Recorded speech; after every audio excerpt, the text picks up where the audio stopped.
Oklahoma City 911. We're being robbed. Okay, can you see what the guy looks like? He's in a red shirt. He's got a mask over his face.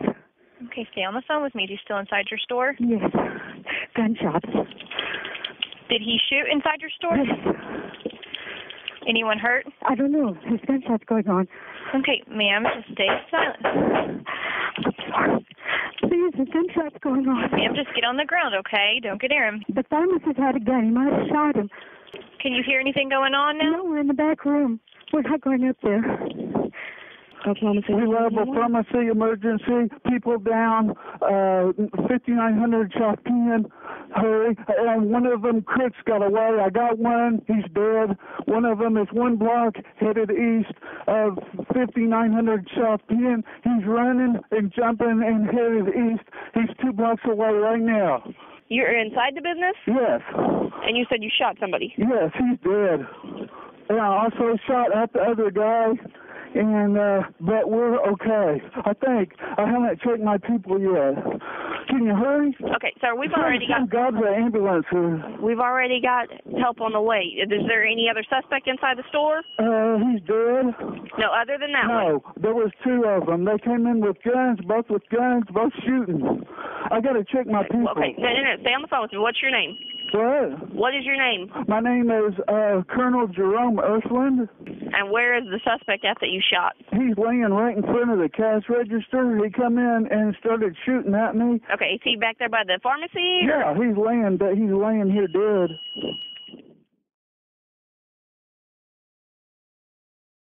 On the evening of May 19, 2009, 57-year-old Jerome Ersland, a part-time pharmacist and ex-veteran of the U.S. Air Force, would begin to start closing the Reliable Pharmacy located at 5900 South Pennsylvania Avenue in Oklahoma City. Jerome, along with 2 female co-workers, would begin closing the store when 2 masked assailants entered, one holding a firearm demanding the money from the register.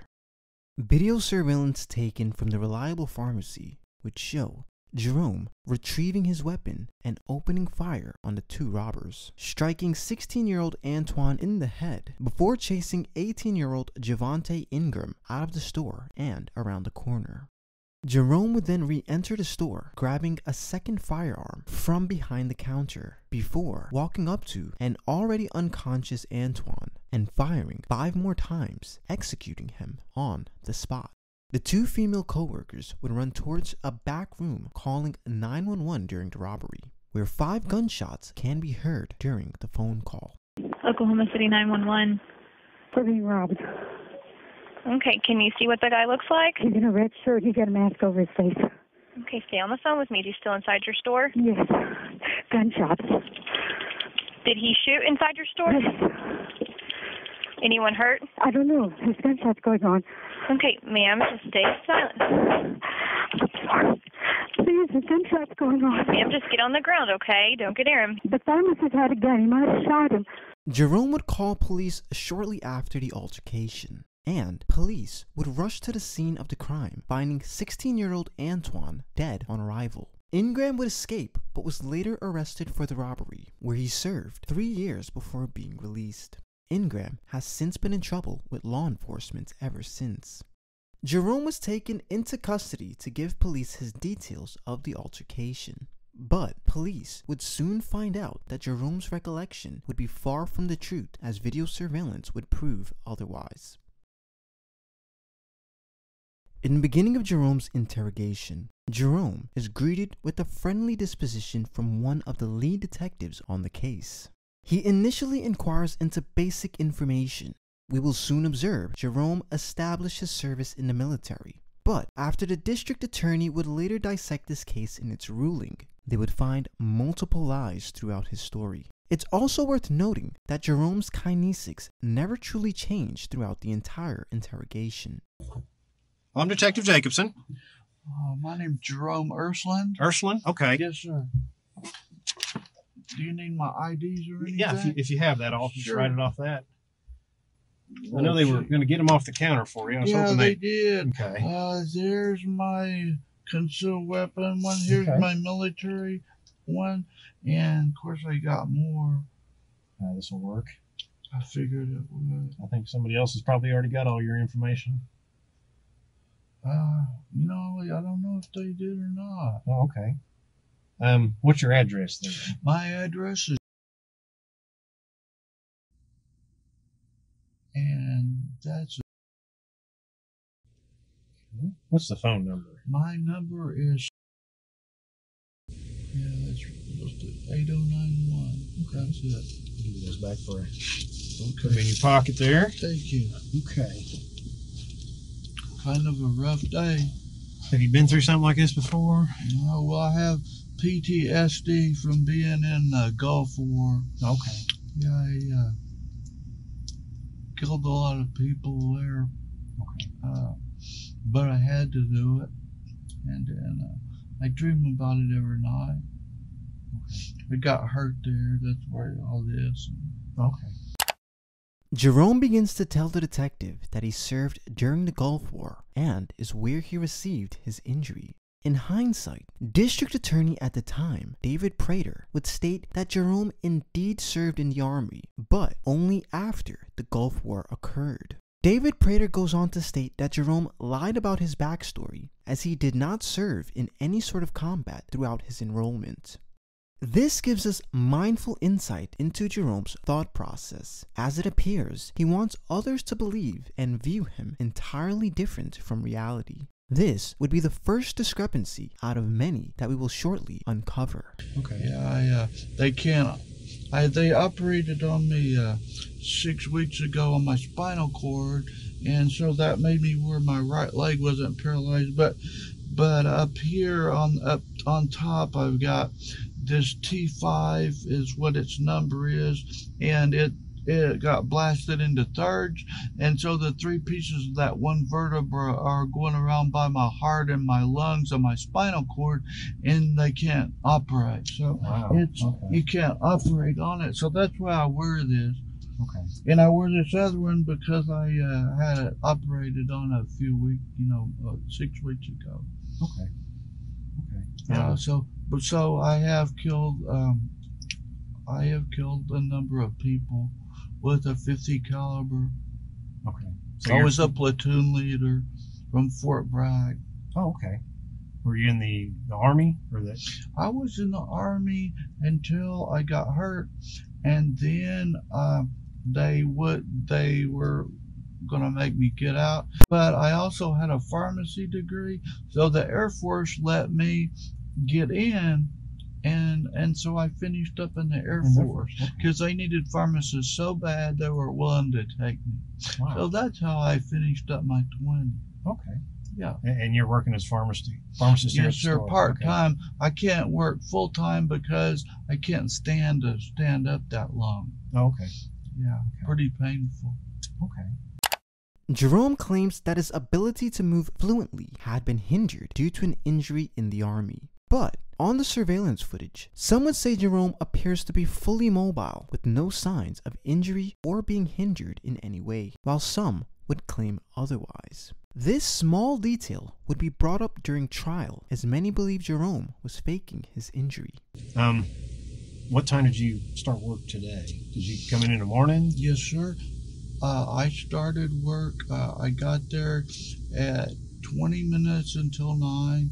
Okay. I got there 8:40, and then the person with the key came at 8:50, and then we opened the store at 9 o'clock. Okay. And that's when it usually opens, 9 o'clock? Yes, sir. Okay. It always opens at 9, 6 days a week. Okay. And then when this happened, it was getting ready to be closing time. Is that Yes, right? sir. About 6 o'clock? Here's what happened. Okay. It was 10 minutes till 6. Okay. And what we do, see, our store has been hit many times with burglaries, and then it had an armed robbery a year ago, but the other pharmacist was on, and then the three black men beat them up and stole their wallets and their money and all the narcotics. So since then, we take the narcotics off the shelf and we put it, he got a great big safe. And every night at the same time, we move the narcotics and put them in the safe. So if a burglar comes in, because I mean, it was bad. They had like 8 burglaries in a year. Oh, okay. So, but only 1 armed robbery.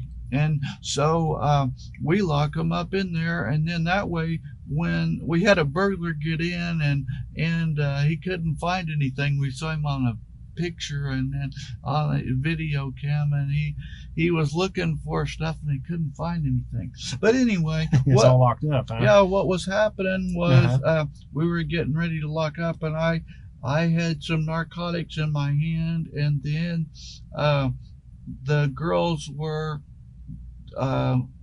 Jean, the older lady, and the other one is named Megan, and that's her daughter. Okay. And is this you 3?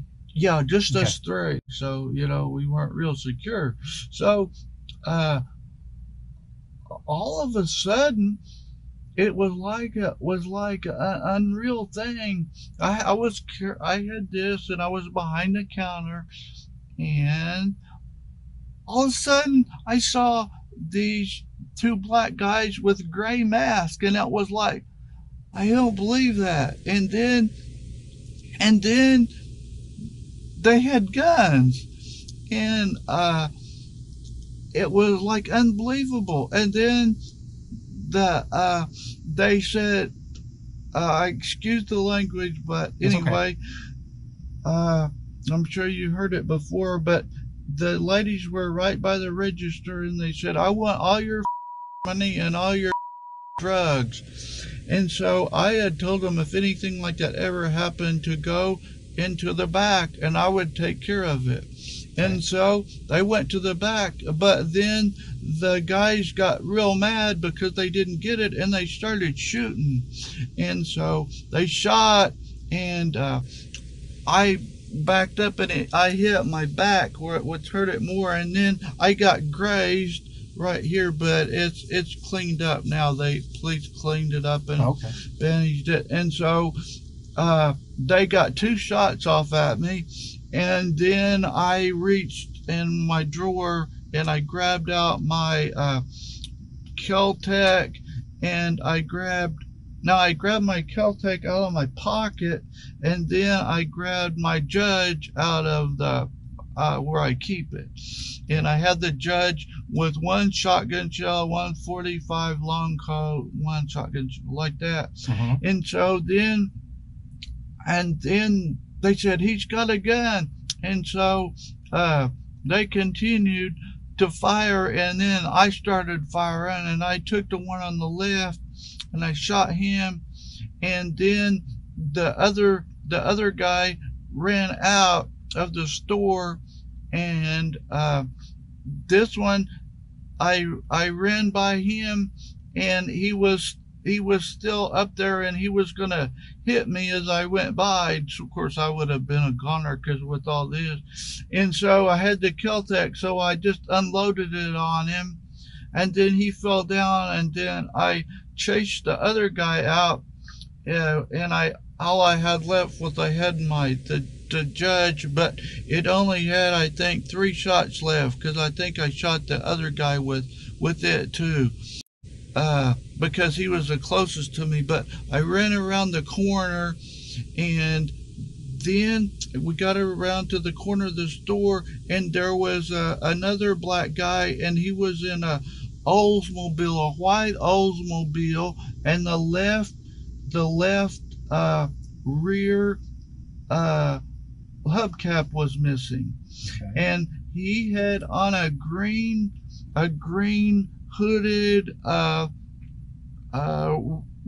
like a running suit. He had on a green hooded thing, and he had his shotgun, and he started to pull it up, and I pointed this at his head, and he got down, and that other guy was running over there to get in, and that guy says, I'm getting the out of here. And so that guy continued to run, and then I went ahead and unloaded on him, as he took off.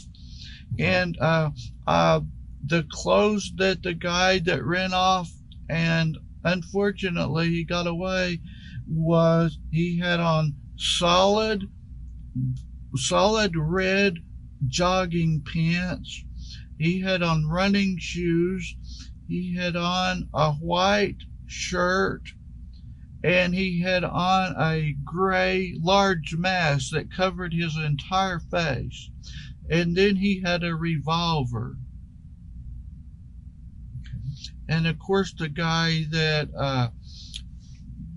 I nailed, well, he was oddly dressed pretty much the same, but he is, instead of solid red, he had red with spots, spot colors on him.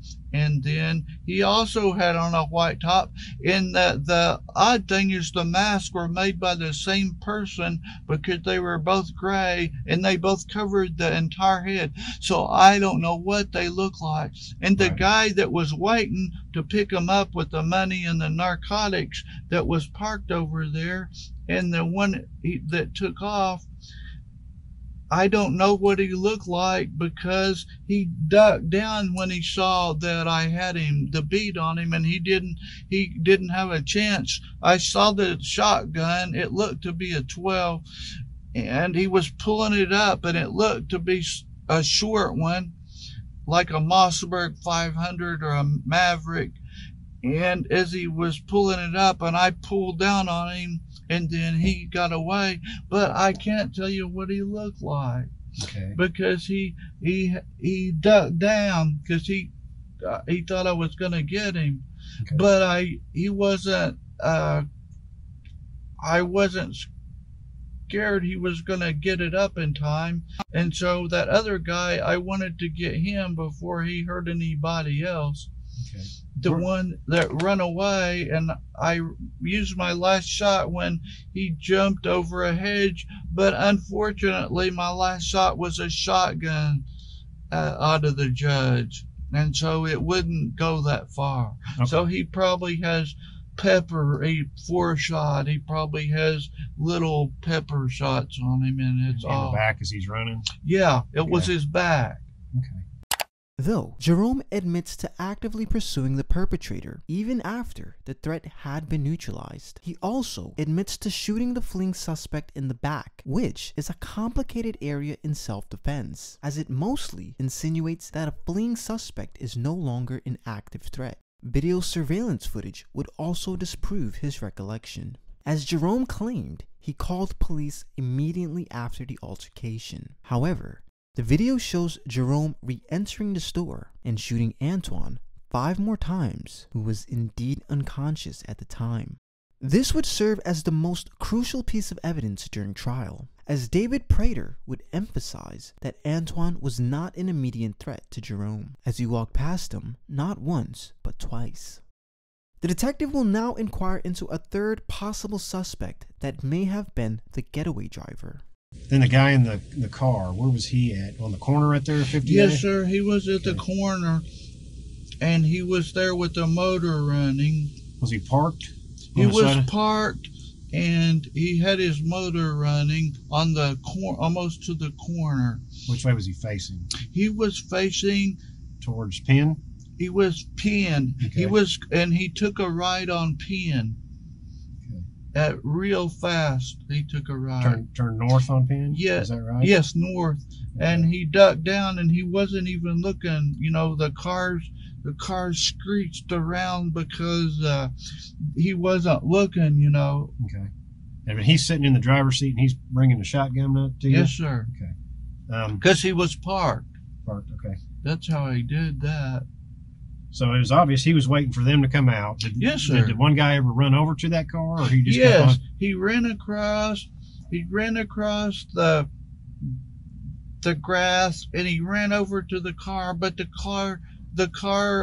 I was back here, and he was running across to get in the car, but the car took off before he got to it. So this guy was up the creek, so he turned from going this way to going that way, because that guy left him behind. Despite the video surveillance footage showing a completely different story, unfortunately, there were no video evidence from outside the pharmacy that can disprove or corroborate Jerome's story. Jerome will now go into detail about the suspect's vehicle. It was a white four-door car, you think? It was a white four-door Oldsmobile model 88, approximately a 1988. It was a junky. So it was an older car. Yes, it was a junky old car, approximately 88. It was a large car, and it was missing the rear hubcap. Yes, the left rear hubcap. Was there anything else that stood out about it? It had a muffler that was kind of loud. It had holes in it, it sounded like. Was there anybody else in the car that you could tell, or was it just that one guy? Just the one guy. So it was a three-person robbery like the other one they had. Okay. Was it a bright white, or was it No. kind of a silver maybe? Or? No, it was dull. Okay. It hadn't been washed or anything, and its paint job was bad. Okay. It was definitely a white. Yes. Okay. It's important to note the meticulous detail in which Jerome elaborates each scenario of the incident, but does not recall the correct order of which the altercation initially occurred. Some may believe Jerome was fully aware of his lies and is trying to portray himself as a hero, while others believe Jerome's age, along with his mental condition, caused him to relay the order of which it actually occurred much differently. And then you didn't see that car again? No, sir. Okay. What I did then was I went in and called the 911. Okay. The guy in the red shirt that's running jumps over the hedge? Yes. What's the last place you see him? You just see him running down the street? Yes, the last place I see him is when he runs over the hedge, and I'm out of ammo, so I run in to call the police to tell him his location, because I couldn't do anything. I can't run because I'm crippled.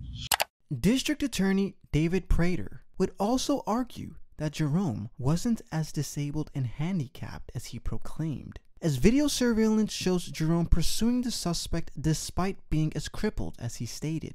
Here is another angle of Jerome pursuing the perpetrator out the store.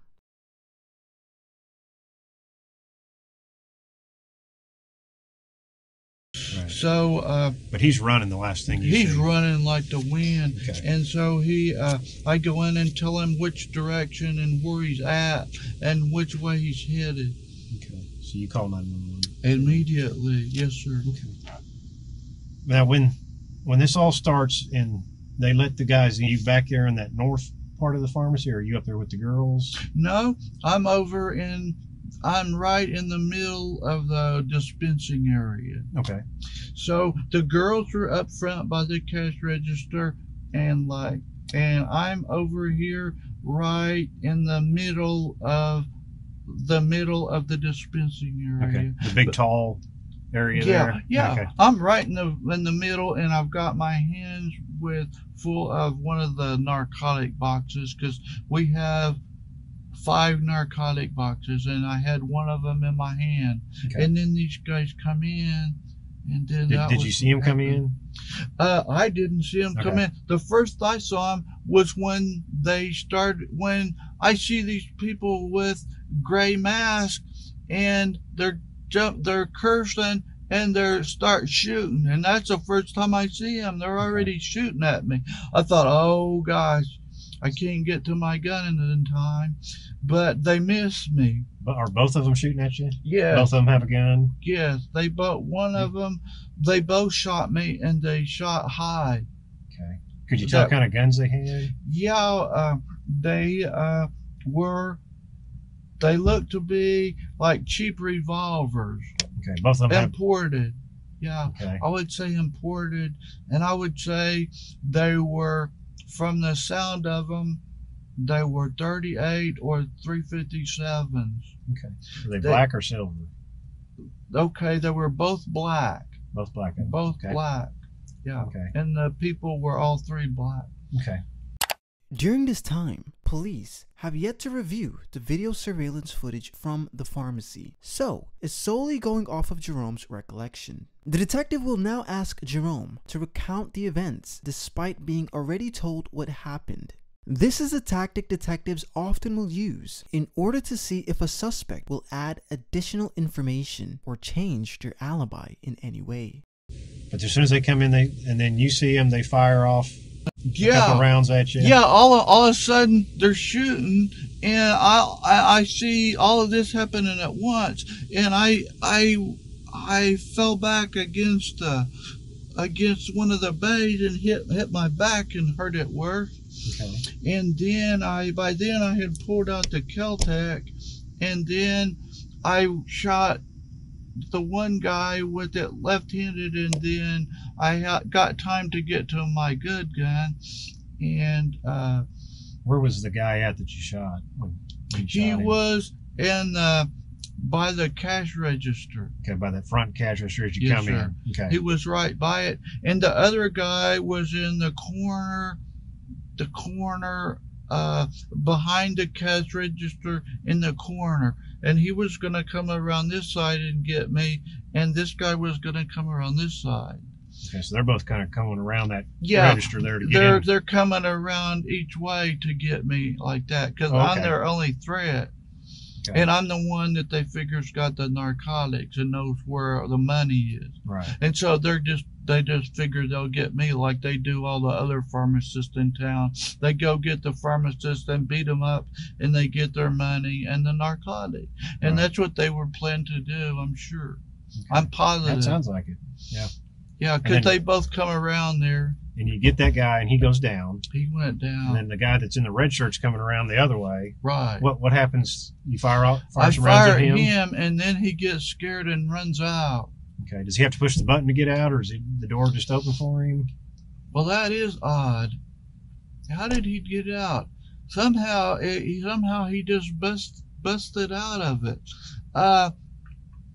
Is there like maybe a latch there that he can push to get out, or? I don't know how he got out. Okay, that's fine. I don't know how he got out, but he got out immediately. Okay. I don't know how he got out. I was worried about the other guy because he was still a danger to me, so that's why I had to get him with the Kel-Tec. This would be one of the most pivotal moments during Jerome's case, as District Attorney David Prater would argue that if Antoine was indeed a threat to Jerome, he wouldn't have walked past him not once, but twice. It was later confirmed that Antoine was indeed unconscious at the time. As I was running out. Okay. Okay. So, but he goes down. How many times do you think you shoot at this guy that goes down? Probably 5. Okay. But he kept staying up. Okay. And I was afraid he was going to get the girls. He was staying up. So they went around that way back to the back office. Yeah, they went to they didn't go to the back office. They went to the back, the very back, which is, there's a refrigerator, and they went in the back room. Okay. So that's the best place. So nobody went in the boss's office. The middle office there. No, that's where they got put before. So they didn't want any part of that office. Okay. Let me see if this is a partner calling from. Hang on just a second. Sure. Hello? Yes. The detective partner calls to inform that the video surveillance may take longer than usual to obtain. Here, we observe Jerome displaying self-soothing techniques, which isn't abnormal, but simply indicates that Jerome is experiencing a stressful situation. The detective enters the room and relays the information to Jerome, which doesn't seem to alarm him, despite the discrepancies that would later be found in the same footage. Sorry about that. They're trying to find, okay, sure. Trying to figure out the video part of it out there. I guess Blake's the one who knows how to do that. Oh, maybe so. Okay. Let's see. We were talking about you shot at this guy that went down about 5 times. How many times do you think you shot at this other guy? 4. 4 times in the store? No, 4. 2 outside. And then? No, 3 outside and 1 in the store. Okay. And that's from, you're using the Kel-Tec on this guy? Yeah. And then you're using the judge on this guy. One other guy. Okay, so altogether, how many rounds do you think, just so we can get a count of? Okay, I shot 6 Celtics, and 4 judges. Okay. 10 shots. And what caliber's the Celtic? The Celtic is a 380, Okay. and of course the judge is a 410/45 long coat. So you shot 4 of those, so 10 total. And then how many times do you think they shot at you? You said 2, I think. each shot 2 or just 2 total? I think 2 total. 2 total, okay. It could be more. I don't know. You just remember 2 though. Okay, that's Yeah. fine. Despite Jerome claiming they began shooting at him numerous times throughout the attempted robbery, Jerome now claims that they only shot at him twice. Of course, this was proven to be false, as Ingram, the suspect with the firearm, did not discharge his weapon, and Antoine did not have a weapon to begin with. The detective will now begin to end the interrogation, asking Jerome some final questions before concluding. Okay.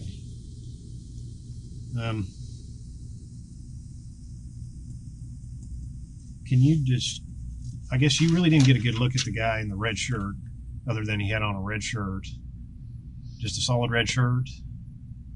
The one that got away. Right. He didn't have on a red shirt at all. Oh, that's it right. It was a white shirt. Okay. And he had on red pants that were solid. Okay. The shirt was white, solid. Okay, that's the one you told me about before. Yeah. Okay. And then the one in the car had on a green. He had on a green hooded running top. Okay, like a sweatshirt kind of. Yeah, it was Okay. a sweatshirt.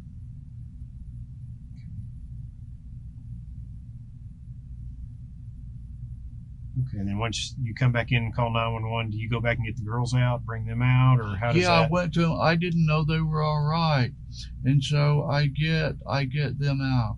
Okay, went to check on them and then bring them. And out. I found out they were all right Okay. because I was afraid they were shot. Right. Okay. And so, because as soon as this starts happening, they run. See, since these guys were on me, I didn't know where the girls went, and I figured they went to the other office.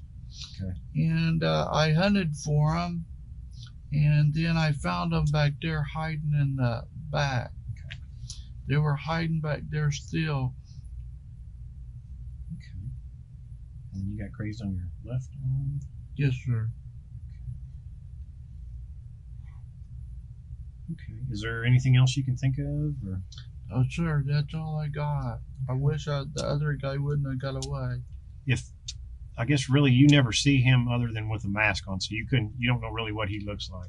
Right? No, I could tell their ages were they were approximately, I would say, 28 from their voices and Let me just stop it. that. Okay. Okay, and you think it was just those 3? You don't think there's anybody else probably involved that you? I don't could think tell. so. There could have been somebody laying in the back seat of the car, Okay. but No other cars parked around? I didn't see anybody. Did you see the guy that was running down the road? Did you see him get picked up later on? Okay, because you're No, back. but I went right back in because I wanted to see if the girls were all right. Okay, I So I understand. went right back in. Yeah. Okay. Okay. You never saw the white car again. No, Okay. it went off north on Pennsylvania. Okay. And these guys you didn't recognize from maybe of coming in earlier that day or anything, so like casing it out or anything? Okay. No, we have people that walk back and forth sometimes, and I think they're casing the joint. Mhm. And whoever it was, well, the guys, I believe they had cased the joint because they knew when to hit us. When our money was out, our money was all out, and the narcotics were all out. So whoever those guys, they knew what time we did everything. Okay, so they had a pretty good idea of what was They going on. had good intel. Okay. Okay. Let me go call my partner out there and see if we're about done out there. See if there's anything Okay. he wants to ask. Okay. I don't. You had to do what you had to do. I know. Now they're shooting at you. I hate that, but I had to because I didn't want the girls to get killed. Right. And I didn't want to get shot. And just from what everybody I've talked to said, I don't see any problems. It's good. It's self-defense. I mean, they're shooting at you. You did what you had to do. Let me ask you, what happens if I get these people's families and they start suing me? Is there anybody here I can call to get advice? That what'll happen is we're going to get all this information together. We're going to make all these reports, taking pictures. We got CSI out there. We'll get all this together and we'll take it over to the district attorney's office. He'll look at it and he'll say, yes, this was self-defense. Okay, that he won't file charges. That's not going to happen. Okay, so then that would kind of clear you then from saying like it was a homicide or something like that. Yeah. Now, I'm not saying that's what it is, but he's going to say that no, this was a case of self-defense. But he's the only one that can do that. We just have to go over and present the case to him. And once that happens, we'll call and let you know. Okay. Are all of your guns still there in the pharmacy? Okay, we'll probably take those for now, but we'll get them back to you as soon as we can. That's fine. Keep them as long as you want. Okay, well, we'll try to get ballistics. We'll probably do some things to them, some tests, fire off some rounds, and then we'll get them back to you. Okay, that's great. We're not going to keep them forever. I don't want you to think that. We'll give them back to you. But that's kind of what's going to happen as far as the families and stuff. I mean, they can always sue you. That's something, but there's going to be a full investigation on it, and the district attorney is going to look at it. So they're not going to be able to say, civilly they can, but criminally there's not going to, there won't be anything criminal once the DA's done with it. Right. But people can sue anybody for anything nowadays. They can. I know. That's pitiful. And that's a possibility. I mean, I don't really know what to tell you on that, but I know. Once we get our investigation and stuff done, that's only going to help you. Okay. And I did do just what I had to do, so it's not a deal where you have a big choice. Right. Yeah, and I don't want you to think that we're doing this because we're going to try to, put charges on you or something like that. I don't think that at all. You're on my side, and we just have to get, job. Right. He ended up dying because of what he did, and we have to kind of investigate that, like I said, and then we take it to the district attorney's office. Of course. So I just want to let you know that's what's happening. We're not. I appreciate it. Okay. Let me go call him. Do you want to drink water or anything? You okay? I'm okay. Okay. Do you want to sit in here or you want to go sit in the hallway? Either way is fine. I'll go sit in the hallway. Okay, that's fine. All right. Yeah, some people don't like sitting in here. It's kind of claustrophobic. I just need to stand up. Sure. Right. On July 11th, 2009, Jerome Ersland was convicted by a jury and found guilty of first-degree murder in the state of Oklahoma. He was sentenced to life in prison with the possibility of parole. Jerome was originally held in North Fork Correctional Facility, but later transferred to the Oklahoma State Penitentiary to serve the rest of his time. In November of 2014, Jerome was given the opportunity to submit a commutation request for a chance to receive a lesser sentence. He would eventually lose the request to a 3-2 vote. And by that statement, do you indicate to us that you don't feel that you were guilty of murder in the first degree? No, sir, I wasn't guilty of that. Okay. He was not guilty of that. Well, you had a jury trial, as we understand, and you were found guilty of that. Why do you think the jury found you guilty of murder in the first degree? Well, that was because the judge let the prosecution have 18 witnesses, and he only let me use one. And so my whole defense only lasted 30 minutes. You want to take responsibility for the murder of the victim in this case? Is that what you just said? I want to be responsible for his death because it was my fault that he died. Well, that's pretty clear about it, but you indicated to us, I thought, I don't want to put words in your mouth, that you did not feel that you were guilty of murder in the first degree, and your explanation, I thought I heard, was that you were not allowed to present witnesses. Did I hear that wrong? No, sir, you were correct. So, what are you guilty of? Well, that would be for you to decide, sir. No, that actually has already been decided, hasn't it, Mr. Ersland? The what? That has already been decided. We are not here. Do you think that we're here to retry that case? No, sir, not at all. You're here to see if I would be a good risk to put back with society.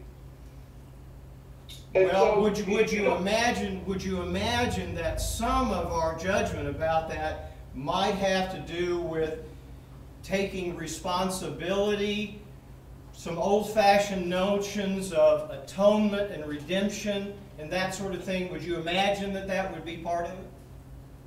Yes, sir. I've got a statement that I wrote. It's the most important thing. We're going to let you read that in a minute, but if you'll allow me, I'm trying to understand your position here. Yes, sir. Okay. So you're not guilty of the murder. What are you guilty of? I was guilty of killing an armed robber with a ski mask. Well, that's not necessarily by definition a crime. So I'm trying to understand what it is that, as a matter of law, that you would be guilty of. Because that sounds like self-defense. Somebody comes in and it has a gun and robs you. That's self-defense, and that's not a crime. So I'm trying to figure out what it is that you are telling us that you're guilty of. Could I ask you maybe help clear that up? Sure. I believe that he should serve time in prison. I do not believe that he's a danger in society, nor do I believe that he should die in prison. I'm voting yes to a commutation of 15 years. My recommendation is the 7 years he has served plus an additional 8 years. Robbie Fullerton? Yes, commute to 15 years. Brett Macy? No. Tom Gillert? No. Alan McCall? No, ma'am. Commutation is denied. Thank you for being here.